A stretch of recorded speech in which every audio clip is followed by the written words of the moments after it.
আসসালামু আলাইকুম রহমতুল্লাহি বরাকাতু। সম্মানিত মুসলিম তাওহীদ জনতা, আমাদের সামনে অতি গুরুত্বপূর্ণ এবং ফজিলতপূর্ণ একটি আমল বা কোরবানির সময় চলে আসছে। কোরবানির ফজিলত সম্পর্কে আমরা প্রায় সকলেই জানি। আজকে আমরা জানব কোরবানি কখন ওয়াজিব হয়, কত টাকা থাকলে আপনি কোরবানি করবেন। বন্ধুগণ, রাসূলুল্লাহ সাল্লাল্লাহু আলাইহি ওয়াসাল্লাম বলেছেন, বিকুল্লে শাআরাতিন হাসানা, অর্থাৎ প্রত্যেকটা পশমের বিনিময়ে একটি করে নেকি দেওয়া হবে। সুবহানাল্লাহ। কোরবানির পশুর গায়ে যতগুলো পশম আছে, প্রত্যেকটা পশমের বিনিময়ে কোরবানি দাতা একটা করে নেকি লাভ করতে পারবে। কোরবানি 7 জনের পক্ষ থেকেও দেওয়া যায়, একজনের পক্ষ থেকেও দেওয়া যায়। 7 জনের পক্ষে দেওয়ার ব্যাপারে সুস্পষ্ট হাদিস রয়েছে সহিহ মুসলিমে। সেখানে বলা হয়েছে যে রাসূলুল্লাহ সাল্লাল্লাহু আলাইহি ওয়াসাল্লামের যুগে সাহাবা একরামগণ 7 ভাগে একটি উট কোরবানি দিত। এটি সহিহ মুসলিমের একটি বর্ণনা। সুতরাং বিশুদ্ধ হাদিস অনুযায়ী বোঝা যাচ্ছে যে 7 ভাগে কোরবানি দেওয়া জায়েজ আছে, বৈধ আছে, কোনো সমস্যা নেই। তবে 7 ভাগে কোরবানি দিলে আবার অনেক আশঙ্কাও আছে কোরবানি না হওয়ার।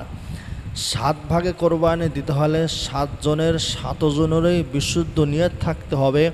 কারো কোনো নিয়তের মধ্যে গরমিল থাকা যাবে না।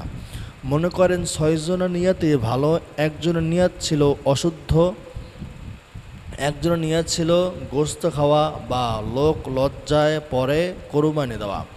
তাহলে এই লোকটার কারণে বাকি 6 জনের নিয়ত শুদ্ধ হলেও কোরবানি বাতিল হয়ে যাবে। তাহলে বোঝা যাচ্ছে ভাগে কোরবানি দেওয়াটা খুবই স্পর্শকাতর একটি বিষয়। কোরবানি সই হওয়ার সম্ভাবনা 99% থেকেও আরও বেশি কম।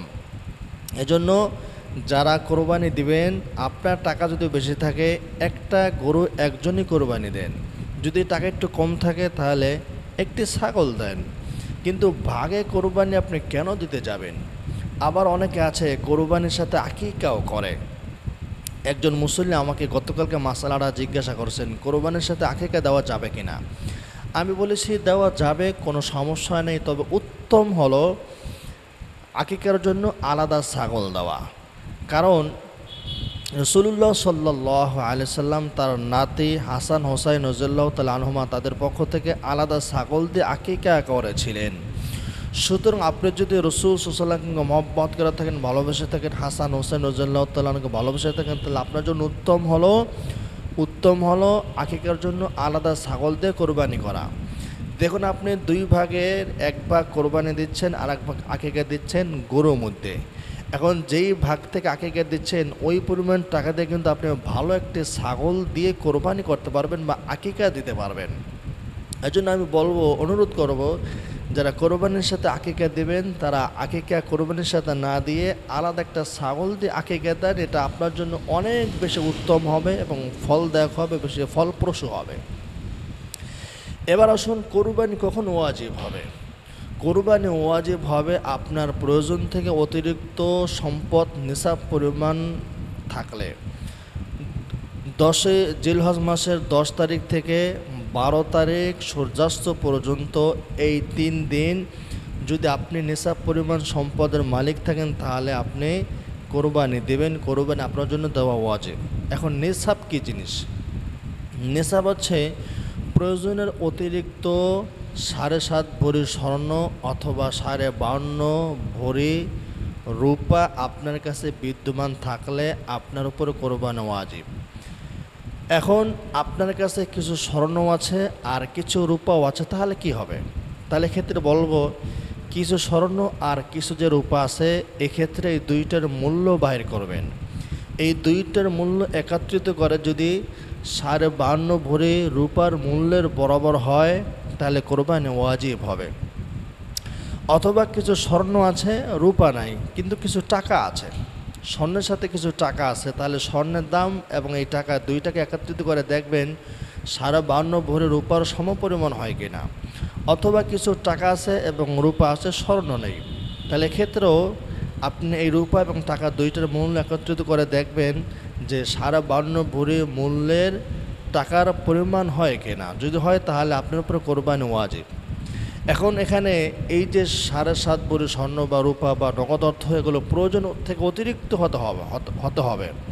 এখন প্রয়োজন থেকে অতিরিক্ত জিনিসটা কি কি, এটা কিন্তু অনেক আলেমরাই বলে না বা অনেকে এটা জানে না। প্রয়োজন অতিরিক্ত জিনিস সম্পর্কে একটা উদাহরণ দেই। যেমন মনে করেন আপনার 5টা বাড়ি আছে, এই 5টা বাড়ি থেকে যেই টাকা আয় আসে, ইনকাম হয়, সব টাকাই মনে করেন সংসারের পিছনে ব্যয় হয়ে যায়, খরচ হয়ে যায়, কোনো টাকা অগ্রিম থাকে না। এটা আপনার প্রয়োজনের ভিতরেই চলে গেছে। কিন্তু আরেকজনে মনে করেন 2টা বাড়ি আছে, এই 2টা বাড়ির একটা বাড়ির ভাড়া দিয়েই তার সংসার সুন্দরভাবে চলে যায়, আর একটা বাড়ির ভাড়া তার থেকে যায়। এই যে এটা হলো অতিরিক্ত টাকা। এই টাকা যদি আপনার কাছে ঈদের দিন থাকে তাহলে আপনাকে কোরবানি দিতে হবে। এই দ্বিতীয়বারটা আপনার প্রয়োজন থেকে অতিরিক্ত, এটাতে আপনি কোরবানি দেবেন। আরেকজনে মনে করেন 5 বিঘা জমি আছে, এই 5 বিঘা জমিন থেকে যে ফসল আসে, এই ফসল তার সারা বছরে প্রয়োজনের মধ্যেই চলে যায়, কোরবানি দিতে হবে না। আরেকজনের 2 বিঘা জমি আছে, 2 বিঘা জমির 1 বিঘা জমিন দিয়েই তার সংসার চলে যায়, আর 1 বিঘা জমির ফসল অতিরিক্ত থেকে যায়, তাহলে অতিরিক্ত, এটা হলো অতিরিক্ত, এর উপরে কোরবানি দিতে হবে।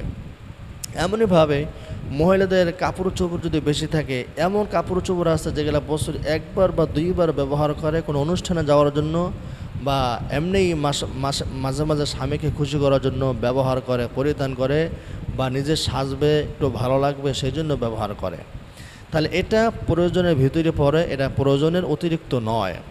তবে যদি এমন কাপড় থাকে, এমন বিছানা চাদর থাকে যেটা বছরে 1বারও ব্যবহার হয় না, অনুষ্ঠানেও ব্যবহার হয় না, এমনিতেই পরে আছে, তাহলে এরকম কাপড় অতিরিক্ত, এগুলো নিসাবের মধ্যে ধরা হবে।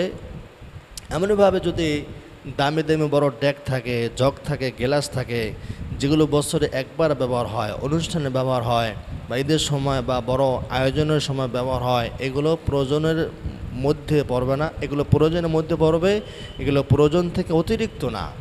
তবে যদি এমন কোনো ডেক থাকে, এমন কোনো পাতিল থাকে যেটা রাখছেন ঘরের সৌন্দর্য বৃদ্ধির জন্য, যেটা বছরে 1বারও কাজে লাগে না, মনে করেন আপনার ঘরে বড় বড় 10টা পাতিল আছে, এই 10টার 2-3টা বা সর্বোচ্চ 5টা ব্যবহার হয়, বাকি 5টা ব্যবহার হয় না, তাহলে এটা হলো প্রয়োজন অতিরিক্ত, এর উপরে কোরবানি আসবে। বন্ধুগণ, কয়েকটা উদাহরণ দিলাম প্রয়োজন অতিরিক্ত সম্পদ কী কী সেটা বোঝার জন্য। এবার আসুন, আপনার যদি প্রয়োজন অতিরিক্ত সম্পদ থাকে যেটার মূল্য 52.5 ভরি রূপার সমপরিমাণ হয়, তাহলে কোরবানি ওয়াজিব হবে। এখন এই প্রয়োজন অতিরিক্ত এই সম্পদটা সারা বছর থাকা প্রয়োজন না, বরং এটা 3 দিন থাকলেই হবে। জিলহজ মাসের 10 তারিখ ফজর থেকে শুরু করে 12 তারিখ সূর্যাস্ত পর্যন্ত, এই যে 3 দিন, এই 3 দিনের মধ্যে এই পরিমাণ সম্পদ আপনার কাছে থাকলে, নগদ ক্যাশ থাকলে, বা কারো কাছে আপনি ঋণ আছেন, টাকা পাইবেন, কিন্তু সে দিবে হয়তো কিছুদিন দেরি হবে, তবু আপনার উপরে কোরবানি ওয়াজিব হবে, কোরবানি দিতে হবে, কোনোভাবে আপনি মুক্তি পাবেন না, মাফ পাবেন না। আর কোরবানি দিলে আল্লাহ তাআলা খুশি হয়, আর কোরবানি দেবেন আল্লাহর জন্যে, মানুষকে খুশি করার জন্য নয়। দেখুন, আপনার মধ্যে যদি মানুষের দৃষ্টিতে চলে আসে, মানুষকে খুশি করার মন মানসিকতা তৈরি হয়ে যায়, তাহলে ইব্রাহিম আলাইহিস সালামের আদর্শকে সামনে রাখবেন। ইব্রাহিম আলাইহিস সালাম যদি আল্লাহর জন্য নিজের সন্তানকে কোরবানি দিতে পারে, তাহলে আমি কি একটা পশু আল্লাহর জন্য কোরবানি দিতে পারবো না? অবশ্যই পারবো।